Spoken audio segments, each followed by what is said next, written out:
Hi అందరికీ ఈరోజు మనం ఇంగ్లీష్ గ్రామర్లో చాలా ఇంపార్టెంట్ అయిన రెండు టాపిక్స్ గురించి నేర్చుకుందాం. అవేంటంటే యాడ్జెక్టివ్స్ మరియు ప్రెపోజిషన్స్. చాలా సింపుల్గా మంచి ఉదాహరణలతో వీటిని అర్థం చేసుకుందాం, సరేనా? ఓకే, ఈరోజు మన లెసన్ ప్లాన్ ఏంటో ఒకసారి చూసేద్దామా? ఫస్ట్ యాడ్జెక్టివ్స్ అంటే ఏంటో చూద్దాం. ఆ తర్వాత వాటితో కొన్ని సరదా ఎక్సర్సైజెస్ కూడా చేద్దాం. నెక్స్ట్ ప్రెపోజిషన్స్ అంటే ఏంటో, వాటిని ఎలా వాడాలో నేర్చుకొని లాస్ట్లో రెండింటినీ ఒకసారి క్విక్గా రివైజ్ చేసుకుందాం. సింపుల్. రైట్, ఇక మనం ఫస్ట్ సెక్షన్లోకి వెళ్ళిపోదాం. యాడ్జెక్టివ్స్, వీటిని మనం డిస్క్రైబింగ్ వర్డ్స్ అని కూడా అంటాం. అసలు యాడ్జెక్టివ్ అంటే ఏంటి? చాలా చాలా సింపుల్ అండి.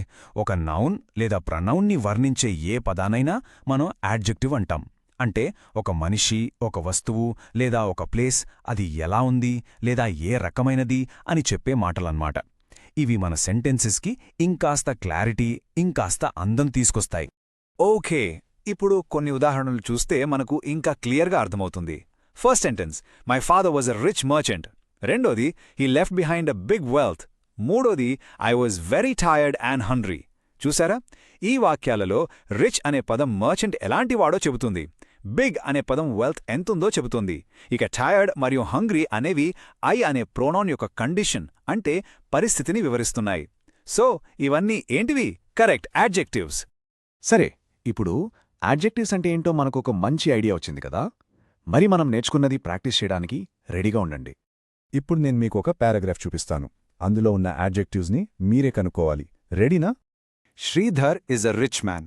He lives in a big house. He has a small family. His wife is an efficient home manager. His daughter is a good singer. His son is very intelligent. ఈ పారాగ్రాఫ్ను జాగ్రత్తగా చదవండి. మీరు ఒకసారి వీడియోను ఇక్కడ పాజ్ చేసి ఇందులోని యాడ్జెక్టివ్స్ని మీరే సొంతంగా కనిపెట్టడానికి ట్రై చేయండి. ఓకే, మీ ఆన్సర్స్ చెక్ చేసుకోండి. ఇక్కడ రిచ్ అనేది మ్యాన్ గురించి, బిగ్ అనేది హౌస్ గురించి, స్మాల్ అనేది ఫ్యామిలీ గురించి, ఎఫిషియంట్ అనేది మేనేజర్ గురించి, గుడ్ అనేది సింగర్ గురించి మరియు ఇంటెలిజెంట్ అనేది సన్ గురించి మనకు ఎక్స్ట్రా ఇన్ఫర్మేషన్ ఇస్తున్నాయి. అందుకే ఇవన్నీ యాడ్జెక్టివ్స్. రైట్, ఇప్పుడు మీ వంతు.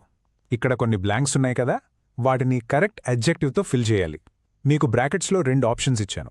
అందులో ఏది కరెక్ట్ అడ్జెక్టివో మీరే ఎంచుకోవాలి. ఒకసారి వీడియో పాజ్ చేసి ట్రై చేయండి, చూద్దాం. ఓకే, ఆన్సర్స్ చెక్ చేసుకుందామా? 1. This is an adventurous story. ఎందుకంటే ఇక్కడ మనం స్టోరీ స్వభావాన్ని, అంటే అది ఎంత థ్రిల్లింగ్గా ఉందో చెప్తున్నాం. 2. She is a beautiful girl. ఇక్కడ అమ్మాయి ఎలా ఉందో తన అపియరెన్స్ని వర్ణిస్తున్నాం. 3. He is a young boy. అబ్బాయి ఏజ్ని చెప్తున్నాం. 4. This is a tall tree. చెట్టు ఎంత ఎత్తుగా ఉందో వర్ణిస్తున్నాం. 5. Our teacher is good to us. ఇక్కడ మన టీచర్ క్వాలిటీ గురించి మాట్లాడుకుంటున్నాం. సో ఇక్కడ మీరు గమనించాల్సిన విషయం ఏంటంటే, యాడ్జెక్టివ్స్ ఎప్పుడూ కూడా నౌన్స్ని వర్ణిస్తాయి, వాటి గురించి మనకు ఎక్కువ ఇన్ఫర్మేషన్ ఇస్తాయి. ఓకే, యాడ్జెక్టివ్స్ మీద ఇది మన ఫైనల్ యాక్టివిటీ. ఇక్కడ ఒక చిన్న స్టోరీ ఉంది, కానీ మధ్యలో కొన్ని ఖాళీలున్నాయి. ఫస్ట్ నేను స్టోరీ చదువుతాను, వినండి. Okay, said the wolf in a blank voice. I lead her up. The blank girl was not blank. She thought, I will not walk back through this blank forest. I will drive back in his blank cart.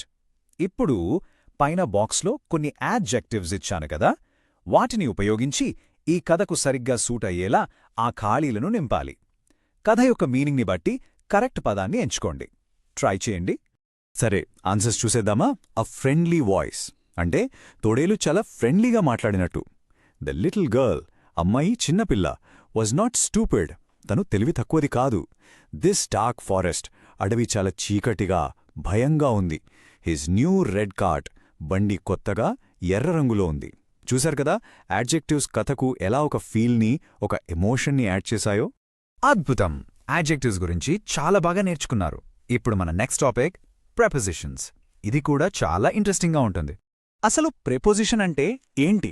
సింపుల్గా చెప్పాలంటే ఒక నౌన్కి లేదా ప్రోనౌన్కి సెంటెన్స్లోని వేరే వర్డ్కి మధ్య ఉన్న రిలేషన్షిప్ని, అంటే సంబంధాన్ని చూపిస్తుంది. ఇవి ఎక్కడా, ఎప్పుడు, ఏ దిశలో లాంటి ప్రశ్నలకి ఆన్సర్ ఇస్తాయి. ఒక వస్తువు ఎక్కడుంది, ఎప్పుడు, ఏ వైపుంది, ఇలాంటివన్నీ చెప్తాయన్నమాట.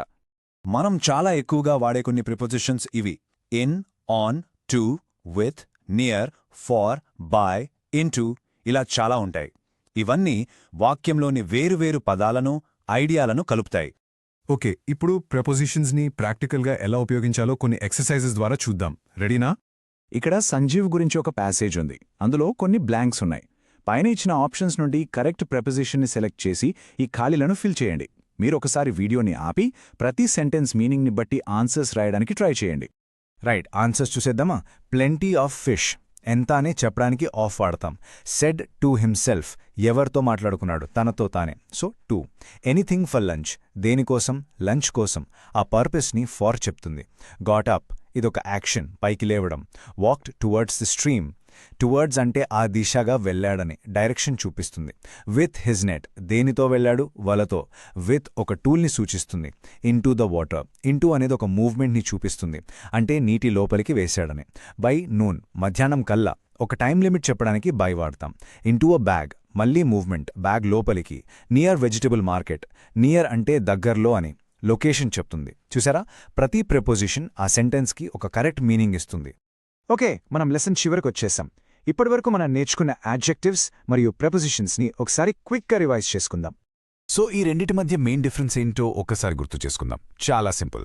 యాడ్జెక్టివ్స్ అవి వర్ణిస్తాయి, డిస్క్రైబ్ చేస్తాయి, ఎలాంటిది అని చెప్తాయి. For example big house. అదే ప్రిపోజిషన్స్ అవి కలుపుతాయి, కనెక్ట్ చేస్తాయి, ఎక్కడ లేదా ఎప్పుడు అనే వాటికి ఆన్సర్ ఇస్తాయి. For example house near the stream. So గుర్తుపెట్టుకోండి, ఒకటి వర్ణిస్తుంది, ఇంకొకటి కలుపుతుంది. Adjectives describe and prepositions connect. Both are essential for creating clear and meaningful sentences.